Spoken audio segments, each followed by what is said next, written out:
Azab pedih wasit curang, mulut tidak bisa ditutup ketika wafat. Cerita ini tentang seorang pria bernama Budi. Seorang guru olahraga di sebuah SD kecil di salah satu desa terpencil.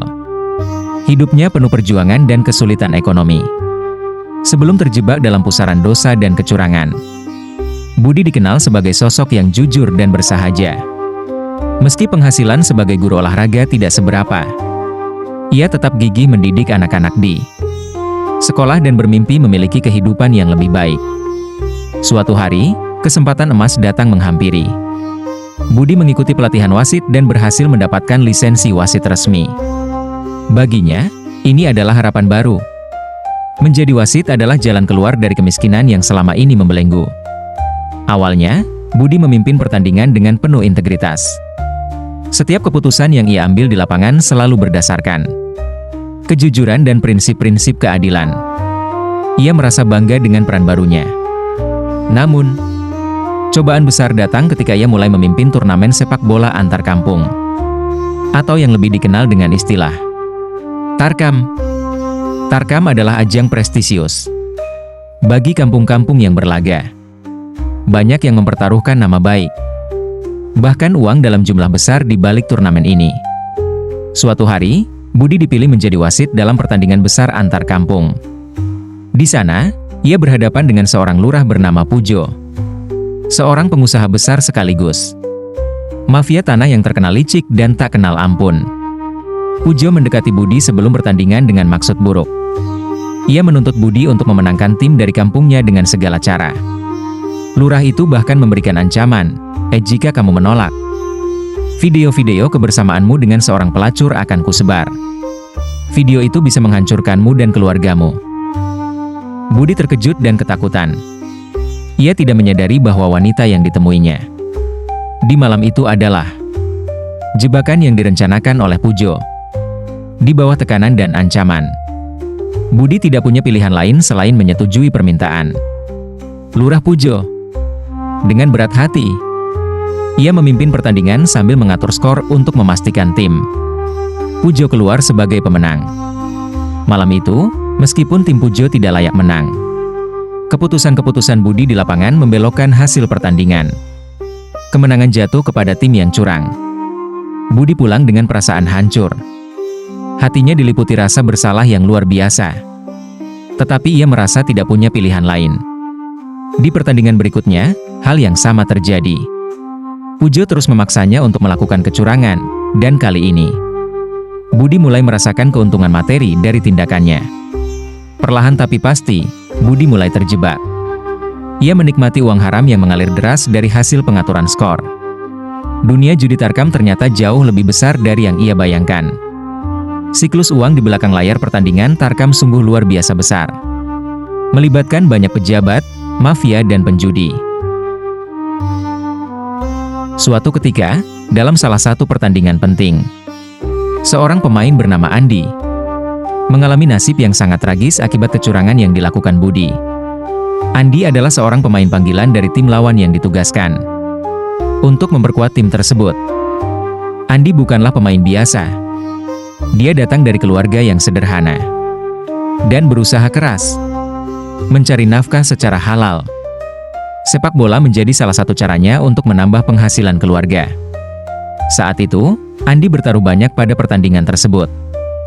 Bukan hanya tentang uang, tetapi juga harga diri dan kesempatan untuk mendapatkan penghasilan yang cukup untuk keluarganya. Andi adalah seorang pemain yang jujur, penuh semangat, dan tak kenal lelah. Ia selalu bermain dengan hati dan tak pernah terlibat dalam kecurangan apapun. Setiap keringat yang keluar dari tubuhnya adalah bentuk usaha mencari rezeki halal. Pada pertandingan itu, Andi bermain dengan sepenuh hati, memberikan yang terbaik untuk timnya. Ia berjuang keras hingga peluit panjang hampir ditiup. Namun, Budi yang telah terjebak dalam kecurangan memutuskan untuk memenangkan tim lawan yang disponsori oleh Pujo. Meskipun Andi dan timnya bermain sangat baik, keputusan-keputusan Budi di lapangan sangat tidak adil. Gol-gol Andi dianulir dengan alasan yang tidak masuk akal. Pelanggaran-pelanggaran yang jelas-jelas dilakukan oleh lawan dibiarkan begitu saja. Penonton mulai gelisah, Namun Budi tetap bersikukuh dengan keputusannya. Hati Andi hancur melihat pertandingan yang ia perjuangkan mati-matian disabotase oleh wasit yang curang. Andi pulang dengan tangan hampa. Raut wajahnya lesu, langkah kakinya berat. Di benaknya, ia teringat keluarganya yang menanti kepulangannya dengan harapan besar. Pertandingan itu adalah peluang besar untuk membawa pulang uang yang cukup untuk kebutuhan sehari-hari. Tetapi semua harapan itu hancur lebur. Tidak hanya kehilangan uang, tetapi Andi juga kehilangan kepercayaan pada keadilan. Dalam perjalanan pulang, Andi termenung di pinggir jalan, merenungkan betapa tidak adilnya hidup ini. Ya Allah, aku telah berusaha jujur, bekerja keras untuk mencari nafkah yang halal. Mengapa semua ini terjadi? Mengapa orang-orang jujur seperti aku yang harus menanggung akibat dari kecurangan orang lain? Air mata Andi jatuh membasahi pipinya. Kekecewaan yang mendalam menggerogoti hatinya. Namun, dengan sisa-sisa kekuatan yang ia miliki, Andi berdoa dalam tangis, meminta keadilan kepada Allah. Doa-doa orang-orang yang dizalimi, seperti Andi, mulai menumpuk. Dan tanpa disadari Budi, azab Allah mulai mendekat. Tahun-tahun berlalu, Budi semakin dalam terlibat dalam pengaturan skor. Tidak hanya Pujo, mafia-mafia kampung lain mulai menghubunginya. Tawaran uang yang semakin besar mengalir deras. Hati Budi semakin mengeras. Jika dulu ia merasa bersalah, kini rasa itu menghilang, digantikan oleh keserakahan. Namun, apa yang tidak ia sadari adalah bahwa doa orang-orang seperti Andi mulai sampai ke langit, menanti saatnya untuk dikabulkan. Tibalah hari yang naas bagi Budi. Seusai pertandingan yang penuh dengan kecurangan, saat ia berjalan pulang melalui jalan setapak, ia tidak sengaja menginjak paku yang tergeletak di tanah. Budi tak menyangka, kejadian sepele ini akan menjadi awal dari akhir hidupnya. Lukanya terinfeksi, dan dalam hitungan hari ia jatuh sakit.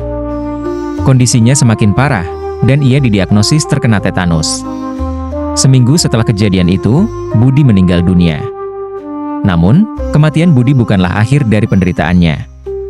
Saat jenazahnya akan dimandikan, kejanggalan mulai muncul. Mulut Budi terbuka lebar dan tidak bisa ditutup. Para tetangga dan keluarganya mencoba menutup mulutnya, tetapi gagal. Satu demi satu orang yang datang semakin ngeri melihat jenazah itu. Mulut yang terus terbuka seolah ingin mengatakan sesuatu. Seolah ingin berteriak, memohon ampunan atas segala dosa yang ia perbuat semasa hidupnya. Namun, azab Allah tidak berhenti di situ. Jasad Budi membengkak dan membiru dengan cepat, membuat proses pemakamannya semakin mencekam. Wajahnya menampakkan ekspresi penuh kesakitan yang mengerikan, seolah-olah sedang merasakan penderitaan yang tidak terbayangkan. Orang-orang yang dulu menjadi korban kecurangannya mulai berdatangan ke rumah duka. Mereka berbisik lirih, inilah balasan bagi orang yang menzalimi. Dia telah menghancurkan banyak hidup dengan kecurangannya, dan sekarang Allah membalasnya. Bahkan setelah dimakamkan, tanah di sekitar kuburannya tampak basah dan becek. Meskipun hari itu tidak ada hujan, seolah bumi sendiri enggan menerima jasadnya. Masyarakat sekitar mulai berbicara, ini adalah tanda azab Allah. Inilah balasan bagi mereka yang menjual kejujuran demi uang haram. Kisah Budi menjadi peringatan bagi semua orang. Kecurangan dan kezaliman mungkin memberikan kenikmatan sesaat, tetapi azab Allah pasti datang pada waktunya. Doa orang-orang yang dizalimi seperti Andi tidak pernah sia-sia. Hikmah dari kisah ini adalah, setiap kecurangan akan dibalas dengan adil. Jangan pernah mengkhianati kepercayaan, karena azab Allah lebih pedih dari yang kita bayangkan. Terima kasih sudah menonton, jangan lupa subscribe dan komen pendapatmu tentang apa yang dilakukan oleh Budi ini.